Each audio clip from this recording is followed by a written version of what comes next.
하나님 말씀 이사야 55장 6절에서 13절에 있는 말씀이 되겠습니다.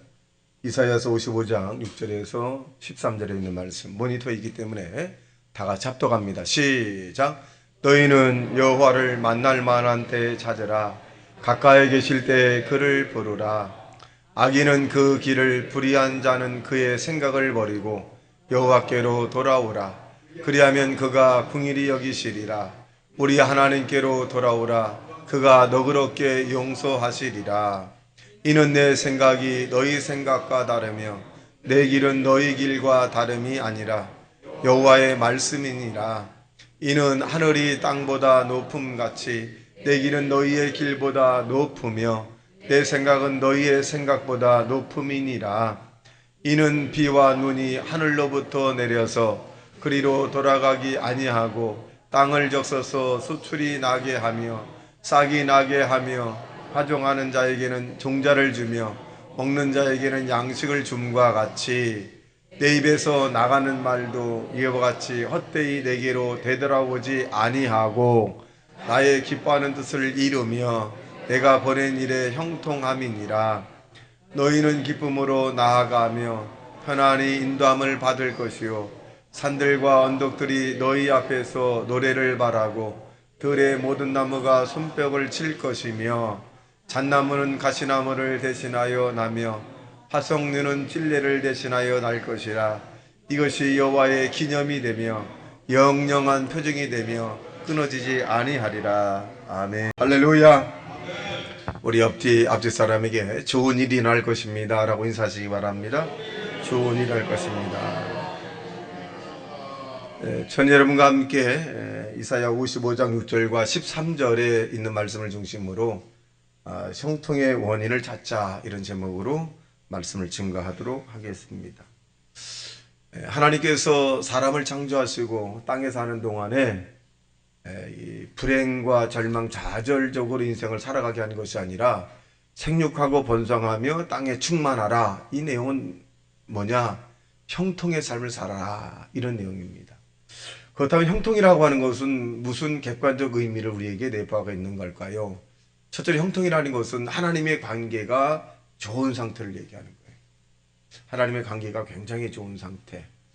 두 번째는 물질의 관계가 막힘이 없는 거죠. 세 번째는 이 사람과의 관계가 잘 이루어지는 거예요. 사람과의 관계. 네 번째는 자기 자신의 그 건강입니다. 또 다섯 번째는 자손에 대한 형통을, 이 관계의 이 형통을 얘기합니다. 이 다섯 가지가 보편적으로 형통이다, 이렇게 이야기합니다.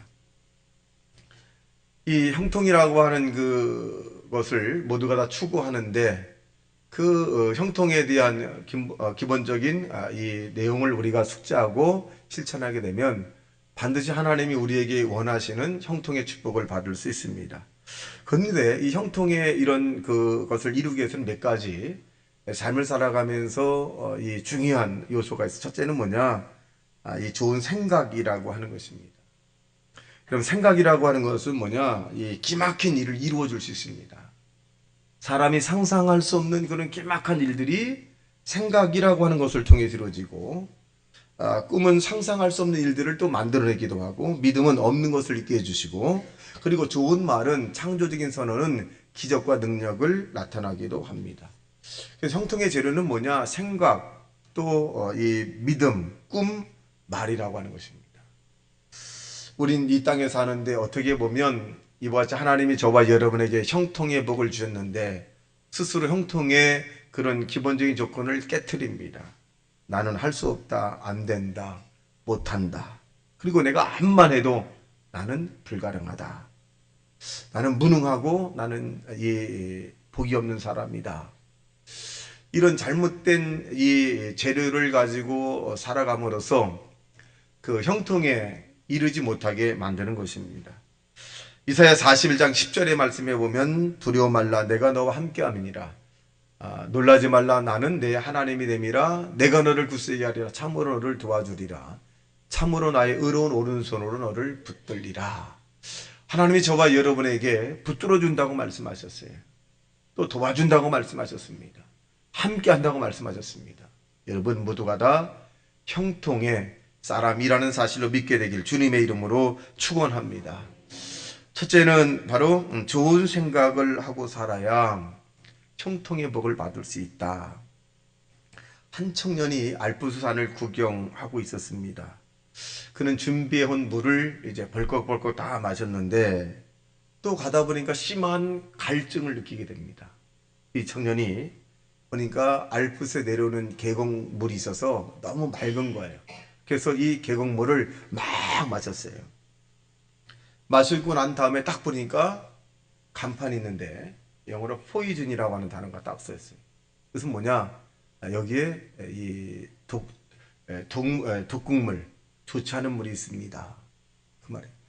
이것을 읽고 난 다음에 이 청년은 막 격렬히 일어나고 토하고 막 그냥 막 소리 지르는 거예요.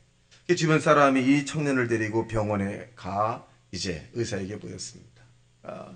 의사가 이제 여러 가지 진찰을 하더니 어떻게 이런 일이 생겼습니까? 이렇게 자초정했더니 내가 이 알프산을 여행하는 가운데 목이 말라서 거기에 계곡물을 먹었는데 거기에 포이즌이라고 써 있어서 너무 당황했고 너무 지금 독이 내 몸에 퍼진 것 같습니다. 그런다는. 근데 이 의사가 이 진찰하고 난 다음에 뭐라 그랬냐면 당신은 포이즌이 아니라 포이존이라고 하는 단어를 잘못 읽을 겁니다. 이 포이존이는 뭐냐면 낚시 금지거든요. 낚시 금지를 이제 독약이 있는 것으로 자기가 해석을 해가지고 봐가지고 그런 그 문제가 일어나기도 합니다. 여러분 생각은 어떻게 보면 이렇게 치명적일 수도 있습니다. 저와 여러분의 독약적인 생각은 잘못된 생각은 우리의 삶을 망가뜨리기도 하고 좋은 생각은 저와 여러분을 행복의 형통의 길로 가게 만들어 주는 것입니다. 성령은 우리에게 끊임없이 좋은 생각을 가지라고 말씀합니다. 로마서 8장 27절의 말씀에 보면 마음을 살피시는 이가 성령의 생각을 아시나니 이는 성령이 하나님의 뜻대로 성도를 위하여 간구하심이라 이렇게 말씀합니다. 즉 저와 여러분의 육의 생각을 버리고 하나님의 생각으로 충만하게 될 때 형통해질 수 있는 것입니다. 시편 100편 3절의 말씀에 보면 이렇게 말씀합니다. 시작. 여호와가 우리 하나님이신 줄 너희는 알지어다. 그는 우리를 지으신 이시요 우리는 그의 것이니 그의 백성이요 그의 기르시는 양이로다. 하나님이 저와 여러분을 기르시고 하나님이 저와 여러분을 지으셨고 또 우리에게 먹을 것 마실 것 입을 것을 제공해 줄 만한 그런 주인이라는 것이죠. 목자라고 하는 것이죠. 그렇다면 땅에 사는 동안 저와 여러분이 염려하며 사는 것이 아니라 하나님 앞에 감사하며 그리고 생각을 긍정적이고 적극적이고 생산적이고 창조적인 그런 삶을 살아가는 하나님의 사람이 되시기를 주님의 이름으로 축원합니다. 이사야 55장 8절의 말씀에 보면 또 이렇게 기록합니다. 시작. 이는 내 생각이 너희 생각과 다르며 내 길은 너희 길과 다름이니라. 여호와의 말이니라. 자, 하나님의 생각과 나의 생각이 다르다는 거죠. 그래서 내 생각대로 왜 하나님 응답해 주지 않습니까? 내 생각, 내 계획대로 왜 되지 않습니까? 라고 절망과 탄식할 때가 있습니다. 여러분 이것을 뒷받침해주는 내용을 살펴보면 이스라엘이 여리고성을 함락할 때 일입니다. 하나님께서는 여호수아를 불러서 여리고성을 맞서 싸우지 말고 하루에 한 바퀴씩 일주일 동안 돌다가 마지막에는 함성을 막 지르며 돌아라. 그렇게 이제 여호수아에게 말씀하셨습니다. 여러분 이 소식을 전해 들은 이스라엘 백성들이 어떻게 생각했을까요? 지금 여리고성과의 전쟁을 해야 되는데 여호수아는 하나님의 말씀이라고 하면서 여리고성을 그냥 도를 하는 거죠. 도를 하는 거예요. 그럼 맨 마지막 7일째 되는 날에 함성을 지르면서 소리를 지르라. 그러면 너희들이 이길 것이다. 이스라엘 백성들은 기로에 서 있었어요. 여호수아의 말을 따를 것이냐, 우리의 생각대로 할 것이냐. 근데 자기들이 아무리 생각을 해도 여리고성을 이길 만한 계책이 없습니다. 그래서 하나님이 말씀하신 그 말대로 여호수아의 말을 따르기로 결정을 합니다. 그리고 그들은 여리고성을 돌기 시작을 합니다. 그리고 맨 마지막에 하나님 말씀하신 대로 여리고성 올 때 와 마치 이긴 것처럼 소리를 지르기 시작을 합니다. 그 소리를 지르고 난 다음에 보니까 그 여리고성 튼튼한 여리고성이 와르르 무너져 버리고 말았습니다. 사람의 생각으로 여리고성을 공격했다면 이스라엘 백성들은 백전백패가 되었을 것입니다. 사람의 생각을 내려놓고 하나님 말씀을 믿고 실천했더니 하나님이 이스라엘 백성들에게 기적을 나타내 주셨습니다. 여러분, 이 외에도 또 있습니다. 가나 혼인잔치에 보면 거기에 포도주라고 하는 것이 그 잔치날에 굉장히 풍성하게 나오는데, 이 가나 혼인잔치에 너무나 많은 인파가 몰려와서 그만 포도주가 다 떨어졌습니다. 그래서 이 마리아라고 하는 이 예수님의 어머니가 그 앞에 있는 하인들에게 예수께서 너에게 무슨 말을 하든지 그대로 실천하라 그렇게 말합니다. 얼마 있지 않아서 이 예수님은 이 연회장에 물을 떠다가 갖다 주라고 말합니다. 여러분 생각해 보십시오. 결례통, 다시 말하면 손님들이 씻는 물인데 그 물을 떠다 주면 포도주가 될 거다. 연회중에 갖다 줘라. 여러분, 만약 하인들이 예수의 말씀에 실천하지 않았다면 그 가나 혼인잔치의 기적은 일어나지 않았을 것입니다. 그 하인들이 예수의 말씀을 실천함으로 그 물이 변하여 포도주가 되었습니다. 이전보다 더 기막힌 포도주고 이 손님들을 대접할 수 있었습니다. 여러분, 우리의 생각을 때로는 내려놓아야 합니다. 내려놓고 하나님께 우리의 생각을 맞추는 하나님의 사람이 되시기를 주님의 이름으로 축원합니다. 여기 또 보면 베세다 광야에서 있었던 일들입니다. 이 내용을 살펴보면 이 예수님의 말씀을 들으려고 5,000여 명이라고 하는, 남자만 5,000명이니까 한 10,000명이 넘는 거죠. 이 무리가 예수님을 따라왔습니다. 때가 되매 제자들이 그렇게 말합니다. 예수님, 이들이 너무나 배고파합니다. 예수님께 너희들이 줘라. 우리 어떻게 줍니까?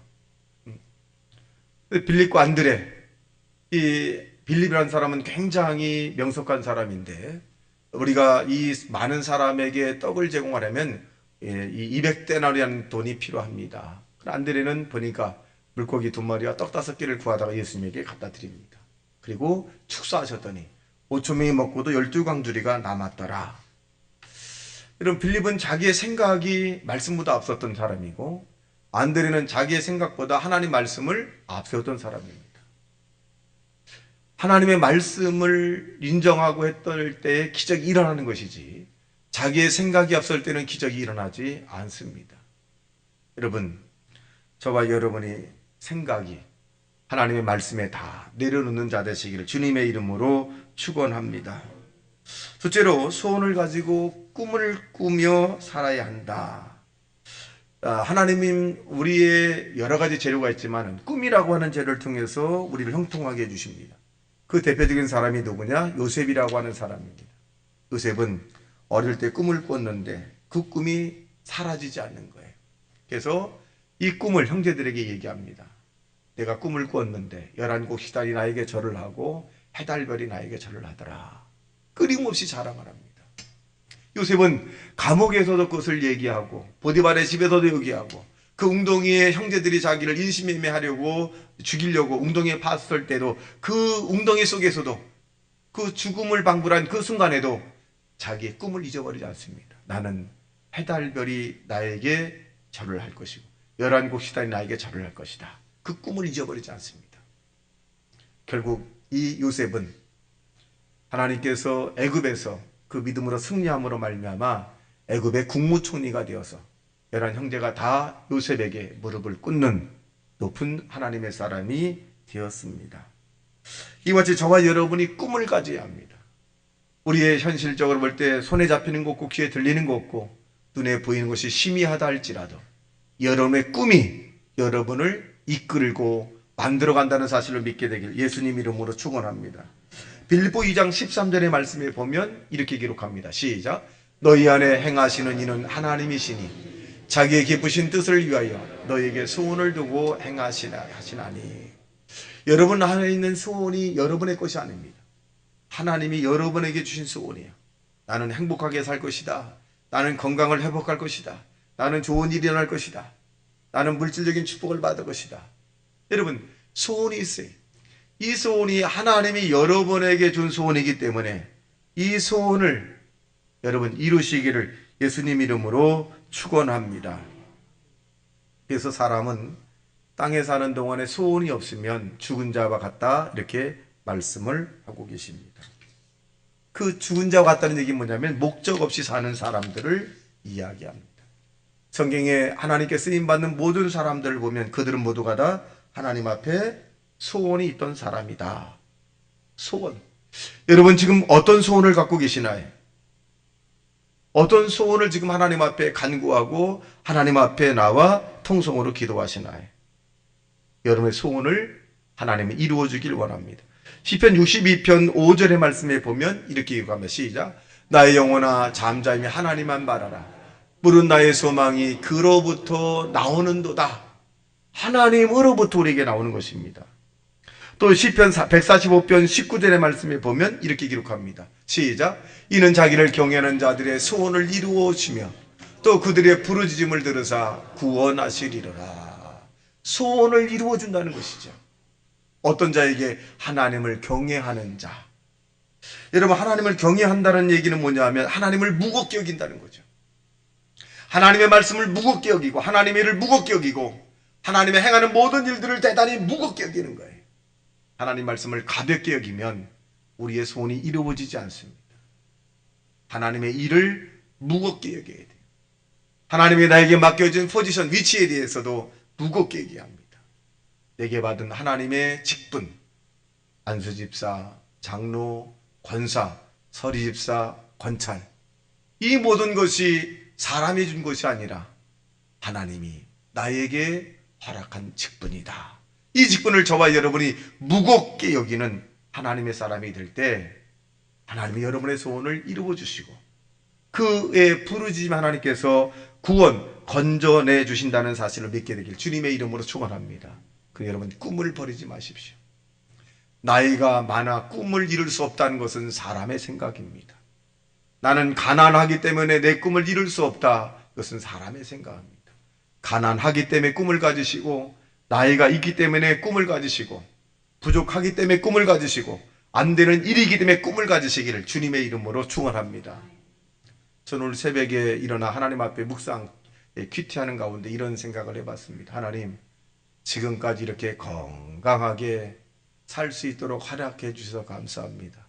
앞으로도 건강하게 살다가 이틀만 아프다가 주님 나라 갈 수 있도록 해 주십시오. 그렇게 기도했어요. 여러분은 며칠 아프고 싶다가 천국 가고 싶은가요?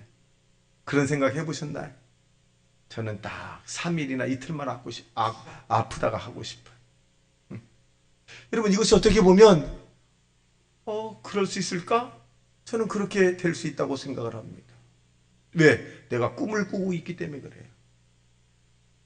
꿈을 꾸고 있기 때문에 그래요. 내 마음에 소원이 있기 때문에 그렇습니다. 여러분도 각자의 여러 가지 소원에 대해서 하나님 앞에 응답을 이루길 소망하는 하나님의 사람이 되시기를 주님의 이름으로 축원합니다. 셋째로 믿음의 결단을 하셔야 합니다. 하나님의 역사는 믿음을 통해, 즉 결단을 통해서 역사하는 겁니다. 성령과 하나님의 말씀은 믿음이라고 하는 것을 우리에게 심어주게 되는데 이 믿음을 통해서 여러분의 기적이 일어나게 되시기를 예수님 이름으로 축원합니다. 마태복음 17장 20절의 말씀에 보면 이렇게 말씀합니다. 시작. 이르시되 너희 믿음이 작은 까닭이라 진실로 너희에게 이르노니 만일 너희에게 믿음이 겨자씨 한 알만큼만 있어도 이 산을 명하여 여기서 저기로 옮기라 하면 옮겨질 것이요 또 너희가 못할 것이 없으리라. 못할 것이 없다는 거죠. 겨자씨 한 알만한 믿음. 겨자씨는 여러분 얼마나냐면 깨씨보다 작아요. 아주 작습니다. 그러니까 여러분 다 겨자씨보다 큰 믿음을 가진 사람이죠. 하나님을 나의 아버지로 믿는 사람은 이것은요 콩보다 더 큰 믿음이에요. 죽은 자를 살리신 하나님을 믿는 사람은 태산보다 큰 믿음을 가진 사람입니다. 근데 성경은 뭐라 그래요? 겨자씨 한 알만한 믿음이 있다면 이 산을 들려 바다에 던지라 하여도 그렇게 될 것이다. 그렇다면 여러분은 믿음이라고 하는 걸 통해서 기적과 능력을 행할 만한 그런 자격, 에피키트라고 하는 것을 갖춘 사람이라는 것입니다. 여러분 믿음을 통해서 기적이 일어나게 되시기를 주님의 이름으로 축원합니다. 여러분 우리가 하나님 앞에 기도하다 보면 문서를 잡은 듯한 느낌이 확 올 때가 있어요. 사업을 놓고 기도하는데 이 사업이 내 손에 확 잡힐 때가 있어요. 사람을 놓고 기도하는데 이 사람이 문서를 잡고 확 느낌이 있어요. 이럴 때 바로 기적이 일어나는 겁니다.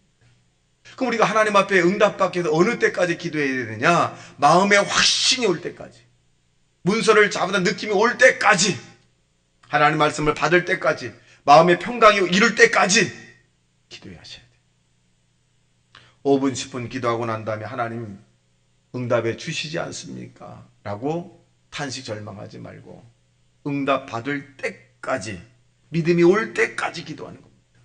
여러분은 이미 큰 믿음을 소유했기 때문에 하나님의 큰 역사가 여러분의 믿음을 통해서 이루어진다는 사실을 믿게 되길 주님의 이름으로 축원합니다. 미국의 자동차 왕 헨리 포드라고 하는 사람이 80세 생일 때에 기자들에게 이제 잔치를 다 베풀었어요. 그랬더니 거기 한 사람이 이렇게 질문합니다. 이렇게 당신이 큰 인물이 된 것 다 누구의 덕이라고 생각을 합니까? 물론 이분은 크리스찬이기 때문에 하나님께 영광을 돌리고 그리고 감사한 분이 계십니다. 누구십니까? 그랬더니 자기의 아내라는 것입니다. 그 아내에 대해서 이 헨리 포드가 설명하는데 뭐라고 얘기하냐면, 내가 이 사업을 하다 보니까 허황된 생각도 많이 하고 이 불필요한 생각도 굉장히 많이 했고 또 안 되는 생각도 많이 한 것이 사실입니다. 그런데 나의 아내는 한 번도 그거 하지 마십시오, 그렇게 하면 안 됩니다 라고 말한 적이 없습니다. 해보십시오. 하나님이 도와줄 것입니다. 늘 자기의 아내가 자기를 격려해 줬다는 거예요. 그래서 허황된 꿈, 허황된 계획도 있었지만, 실패했었지만 자기 아내가 늘 격려해주고 위로해주고 힘을 주어서 자기가 이렇게 많은 사람에게 인정받는 사람이 되었다는 것입니다. 여러분, 아내의 힘으로도 이렇게 세계적인 사람이 되는데 저와 여러분은 하나님이 여러분에게 힘을 공급하십니다. 두려워 말라, 놀라지 말라, 내가 너와 함께 할 것이다, 내가 널 도울 것이다, 나의 의로운 오른손은 너를 도와줄 것입니다 라고 말합니다. 우리 주변 사람들에게 힘을 주는 사람이 되어야 합니다. 용기를 주고 응원해주고 지지하는 사람이 되어야 합니다. 깎아내리는 사람이 아니라, 하지 못하게 만드는 것이 아니라 할 수 있는 사람으로 자꾸 만들어줘야 돼요. 10번 실패하면 당신은 11번째 일어날 수 있습니다. 20번째 실패하면 21번째 당신은 하나님이 함께함으로 일어날 수 있습니다 라고 격려해 주셔야 합니다. 우린 무언가 하면 사람은 그렇게 합니다. 저번에 실패했는데 또 실패하려고 그래, 저번에 안 됐더니 또 안 되려고 그래, 저번에 망했더니 또 망하려고 그래. 여러분, 죽으라는 거예요. 소망을 끊어버리는 겁니다. 격려해주고 위로해주고 소망을 주면 여러분의 남편과 아내, 자녀들, 주변 사람들이 잘 되고 싶지 않은 사람이 어디 있겠습니까? 성공하고 싶지 않은 사람이 어디 있겠습니까? 다른 사람에게 도움을 주고 싶지 않은 사람이 어디 있겠습니까? 자기의 뜻대로 안 되기 때문에 그러는 거 아닙니까? 그렇다면 우리는 응원해 줘야 합니다. 짓밟는 것이 아니라, 저주하는 것이 아니라, 그러니까 당신은 그런 인생을 사는 것이야 라고 절망적인 말을 얹어주는 것이 아니라, 지금까지는 실패했지만 하나님이 함께하면 당신은 성공할 수 있습니다. 지금까지 당신은 불행했지만 하나님이 함께하면 행복할 수 있습니다. 지금까지 아프지만 하나님이 함께하면 치료받을 수 있습니다. 여러분, 용기를 주고 하나님의 말씀으로 위로해주는 하나님의 사람이 되시기를 주님의 이름으로 축원합니다. 이것이 바로 믿음이라고 하는 것입니다. 믿음, 복 도와주는 것입니다. 성경은 우리에게 내 백성을 위로하라고 말씀합니다. 하나님 우리에게 사람과 사람끼리 서로 위로해 주라고 하는 것이지, 사람과 사람 사이에 서로가 절망과 좌절감을 안겨주라고 말하지 않습니다. 위로해줘라. 위로해줘라. 내 백성들이여, 내 백성들을 서로가 위로해줘라. 이런 믿음의 본질이 바로 위로라고 하는 것을 나가길 주님의 이름으로 축원합니다. 여러분, 메가더 장군이 인천 상륙작전 지금 75주년으로 지금 기억하고 있는데, 이 메가더 장군이 인천 상륙작전 할 때 많은 참모들이 반대했다는 거 아닙니까? 불가능합니다. 이것은 기록에 보니까 500대 1인가 5000대 1인가 5000분의 1의 확률이 밖에 없습니다. 아니면 500분의 1의 확률이 밖에 없습니다. 그렇게 기억하고 있는데, 그러니까 가능성이 없다는 거예요. 500분의 1, 5000분의 1 가능성이 희박하잖아요. 그러니까 이 참모들이 막 반대하는 거죠. 안 됩니다. 인천 상륙작전 안 됩니다. 근데 메가더 장군은 철저한 크리스천입니다. 하나님이 나와 함께하면, 하나님이 우리와 함께하면 가능합니다. 얼마나 많은 기도를 하셨겠어요. 얼마나 많은 하나님 앞에 절기하고 하나님 앞에 부르짖었겠습니까? 그걸로 인천 상륙작전이 성공함으로써 공산국가가 위로 물러가고 우리가 이렇게 편안하게 살 수 있는 조건을 하나님이 메가더 장군을 통해서 역사하셨습니다. 다른 사람이 다 안 된다 할지라도 한번 해보십시오. 하나님께 기도하고 해보십시오. 여러분, 그런 믿음의 하나님의 사람이 되시기를 주님의 이름으로 축원합니다. 시편 107편 4절과 7절의 말씀에 보면 시작. 그들이 광야 사막길에서 방황하며 거주할 성을 찾지 못하고 주이고 목이 말라 그들의 영혼이 그를 안에서 피곤하였도다. 이에 그들이 근심 중에 여호와께 부르짖으며 그들의 고통에서 건져주시고 곧 바른 길로 인도하사 거주할 성읍에 이르게 하셨도다. 자, 먹을 것이 없고 잠자리가 없고 부족했지만 하나님께 부르짖음에 하나님께서 모든 것을 해결해 주셨더라. 여러분, 우리도 인생을 살아가면서 때로는 목마를 때가 많이 있습니다. 남편도 모르고 아내도 모르고 자식도 모르고 부모도 모르고 이웃 친척들도 모르는 그런 아픔, 그런 고통, 그 부르짖음을 여러분 하나님께 하시기를 예수님 이름으로 축원합니다. 에레미야 29장 11절과 13절의 말씀에 보면 시작. 여호와의 말씀이니라 너희를 향한 나의 생각을 내가 아나니 편안히요 재앙이 아니니라. 너희에게 미래와 희망을 주는 것이니라. 너희가 내게 부르짖으며 내게 와서 기도하면 내가 너희들의 기도를 들을 것이요 너희가 온 마음으로 나를 구하면 나를 찾을 것이요 나를 만나리라. 여러분, 하나님이 저와 여러분에게 재앙을 원하신다고 안 했어요. 하나님이 저와 여러분에게 형통을 원한다 그랬어요. 소망을 원한다 그랬어요. 영혼이 잘돼같이 범사가 잘되고 강건한 축복을 하나님이 원하신다고 말씀하셨어요. 여러분, 우리 이 땅에 사는 동안에 하나님의 소원을 응답해 주셔야 합니다. 여러분이 건강한 것이 하나님의 뜻이고 행복한 것이 하나님의 뜻이고 소망을 갖는 것이 하나님의 뜻이고 여러분의 소원을 이루어주는 것이 하나님의 뜻이고 여러분 이 땅에 사는 동안에 부족함이 없는 삶을 살아가는 것이 하나님의 뜻이라는 사실로 믿고 오늘도 예수님 안에서 승리의 삶을 사시기를 주님의 이름으로 축원합니다. 다시 말씀을 생각하며 통성으로 기도합니다. 주여, 주여, 주여.